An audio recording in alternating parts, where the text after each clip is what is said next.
Have you ever come home from a perfectly normal social event or maybe just like a standard Tuesday at the office and felt not just sleepy but entirely depleted? Oh, yeah. Like you've got absolutely nothing left in the tank. Right. I mean, dropping your keys by the door and feeling like you have literally been hit by a truck.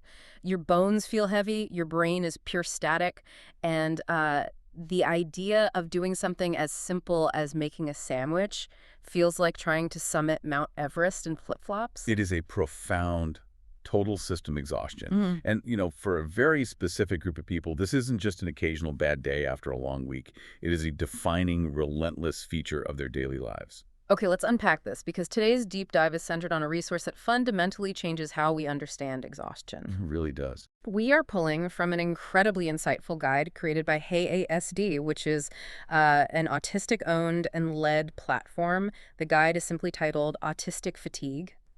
And our mission today is to figure out exactly what this phenomenon is, how it is biologically different from just being tired, and, the specific strategies people actually use to survive it. It's such a critical conversation to have Hmm. because one of the most dangerous things you can do is misunderstand the mechanics of this fatigue.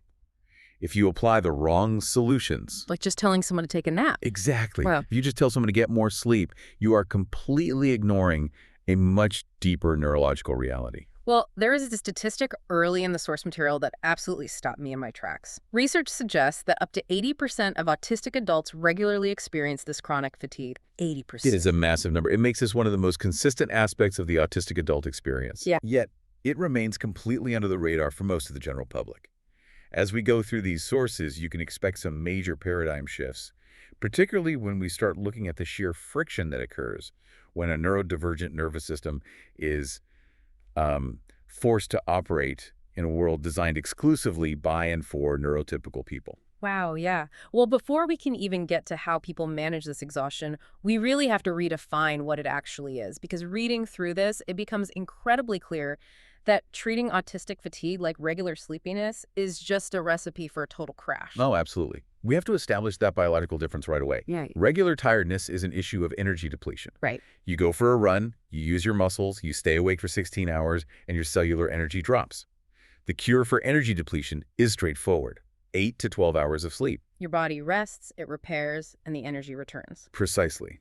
But autistic fatigue operates on an entirely different mechanism. It is a state of severe nervous system overwhelm. And because of that, it can last for days or even weeks, regardless of how much you sleep. It almost sounds like a smartphone. Like when my phone is just normal tired, the battery's at 5%. I plug it into the charger, go to sleep, and I wake up to 100% charge. That is the perfect way to look at regular tiredness. But autistic fatigue is not a low battery. Right. It sounds more like having a corrupted operating system with like 100 heavy applications running in the background. If my phone's RAM is completely overloaded, plugging it into the wall. Going to sleep in this analogy. Right. Going to sleep isn't going to fix anything. I could leave it plugged in for 2 days, but if those background apps are still running and eating up all the memory, the phone is still going to freeze the second I try to use it. You have to actually manually close the apps and reboot the environment. Exactly. Sleep alone cannot cure a RAM overload. Your nervous system actually needs a fundamental change in the environment to stop processing all of that background data. Hmm. And when that systemic overload happens, the physical and mental signs are incredibly pervasive. It affects everything, right? It does. The source breaks this down by showing how it infiltrates every system in the body. Physically, it presents as a chronic leaden fatigue that rest just doesn't touch. But you also see frequent headaches, severe muscle tension, and interestingly significant digestive issues. The digestive part really surprised me. Why would nervous system overwhelm cause stomach problems? Well, it comes down to the enteric nervous system, which is the complex network of neurons lining your gut. Your brain and your gut are in constant communication via the vagus nerve. Okay. So when your brain is constantly signaling that it is overwhelmed and at maximum capacity, the body often interprets that as a state of threat. It sends stress signals down to the gut, which can literally halt digestion, cause cramping, or trigger entirely unpredictable digestive chaos. So it is quite literally a whole body experience. And the guide points out that mentally it is just as severe. They mention intense brain fog, losing words mid-sentence, and significantly impaired executive functioning.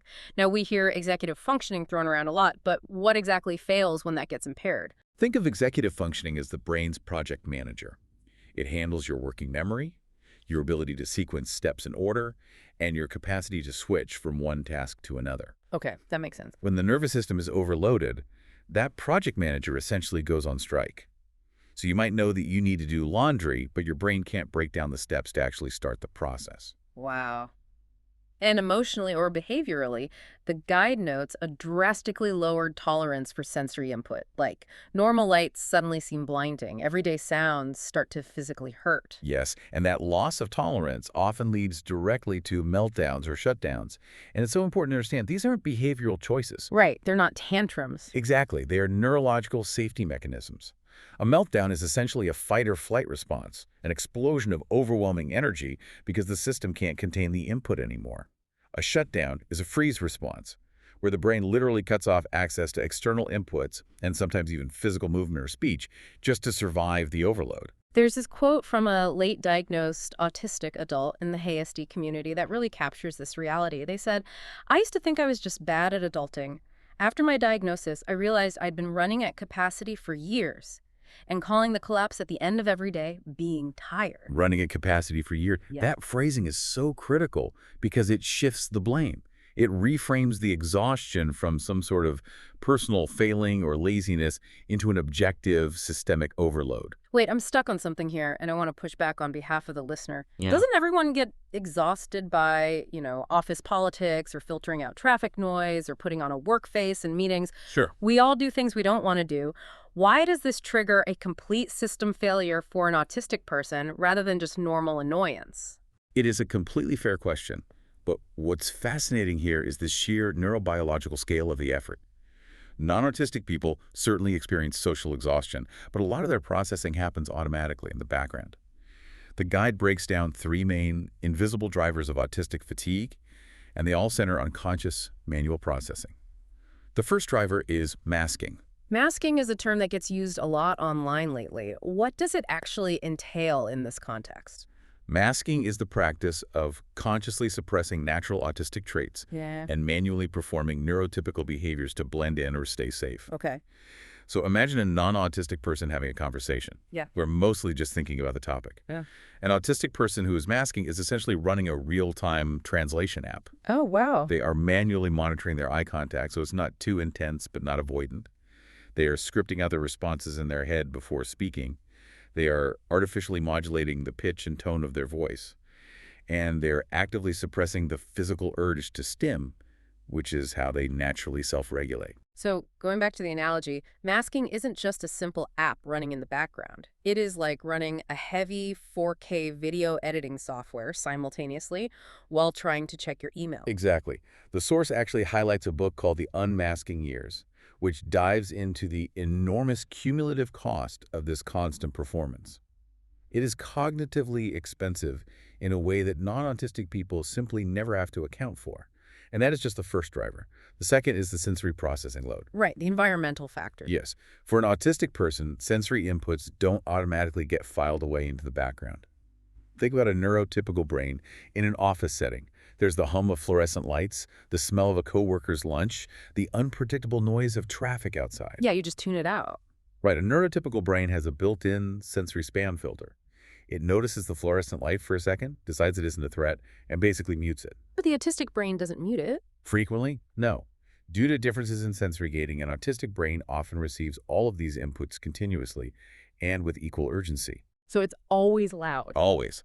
The 100th flicker of that fluorescent light is processed just as intensely as the first.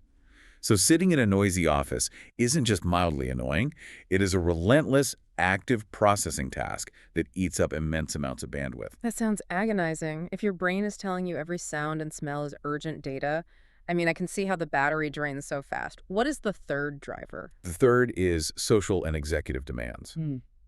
Because social interaction often doesn't rely on automatic instincts for autistic people, processing the nuance of words, tone, and body language happens manually. Add to that the heavy executive functioning we talked about earlier. The project manager. Right? Planning, sequencing, managing time, you have a perfect storm. So the visible activity, the stuff we actually see someone doing, like typing an email or chatting at the water cooler, is really just the tip of the iceberg. The invisible workload happening below the surface is immense. It is staggering. So if these invisible drivers are constantly running and a person just pushes through, what happens? Because if you never close the apps, the fatigue doesn't just stay at a manageable level, right? No, it escalates. And if it is ignored, it leads to what the community and clinical researchers call autistic burnout. If fatigue is the chronic precursor, Like the warning light flashing on the dashboard. exactly, then burnout is the catastrophic system failure. How does the guide define burnout? Where is the line between just being severely fatigued and being an actual burnout? Burnout is recognized as a profound clinical syndrome. The defining feature is a distinct loss of previously held skills. Things you could do easily a year ago, like driving, cooking, or even speaking verbally, you suddenly cannot do. You literally lose the ability. Yes, it comes with near zero sensory tolerance and a complete inability to mask anymore. The nervous system basically forcibly shuts down the performance to survive. Now, I know a lot of people listening might be thinking of other chronic fatigue conditions because the symptoms sound somewhat similar on the surface. How do we distinguish autistic burnout from something like chronic fatigue syndrome? That is a crucial medical and practical distinction made in the source material. Autistic fatigue and burnout must be carefully distinguished from co-occurring conditions like MECFS, which is myalgic encephalomyelitis, or chronic fatigue syndrome. With MECFS, a defining physiological feature is post-exertional malaise, or PEM. What does that mean exactly? It means symptoms specifically and disproportionately worsen after physical or cognitive exertion, often on a delayed timeline. So a physical walk around the block could trigger a massive metabolic crash days later. Precisely. Autistic fatigue, however, is specifically driven by sensory overload, masking, and social processing. The source also notes it needs to be distinguished from fibromyalgia, which is characterized by widespread musculoskeletal pain, or clinical depression, which is a mood disorder. Now, an autistic person can absolutely have MECFS or depression alongside their autistic fatigue, and that severely compounds the issue. But the root causes and the primary management strategies for each are different. So what does this all mean? To really ground what autistic burnout feels like, there's another striking example from the Hey SD text that I want to read. Someone shared, "When I was in burnout, I couldn't make a cup of tea. Not because I forgot how. It was that there was nothing left to execute them with." That perfectly illustrates the loss of executive function. The knowledge is entirely intact in the brain, Right, they know how to make tea. but the neurological bridge required to sequence the actions and physically execute them has collapsed. Just imagine the absolute terror and frustration of that. Knowing how to make tea, wanting the tea, but your body and brain just refuse to connect the dots. And this is exactly why the stakes of this conversation are so incredibly high. Burnout is not something you recover from over a long weekend. It takes weeks, and very often months or even years, of significantly reduced demands to recover from autistic burnout. Years. Wow. Yes. And in some cases, certain skill losses may never fully return to their previous baseline. Managing this fatigue proactively isn't some self-care luxury. It is an absolute necessity to prevent a complete collapse. Okay, so if sleep doesn't fix a corrupted operating system and pushing through leads to a catastrophic crash, what actually does work? How do you build a sustainable life when the world is constantly pulling at your resources? The Hey ASD platform lays out a very structured framework for this, and it starts with data collection. Step one is identify triggers, and they recommend using a fatigue diary. Which makes sense because when you are that exhausted, your memory is compromised. You probably can't accurately pinpoint what drained you in the first place. Exactly. A fatigue diary helps you track sensory environments, the specific types of tasks you are doing, and this is the most important metric, actual recovery times. For example, your diary might reveal that sitting in a 1-hour meeting under fluorescent lights takes you 3 hours of silent rest to recover from. Wow.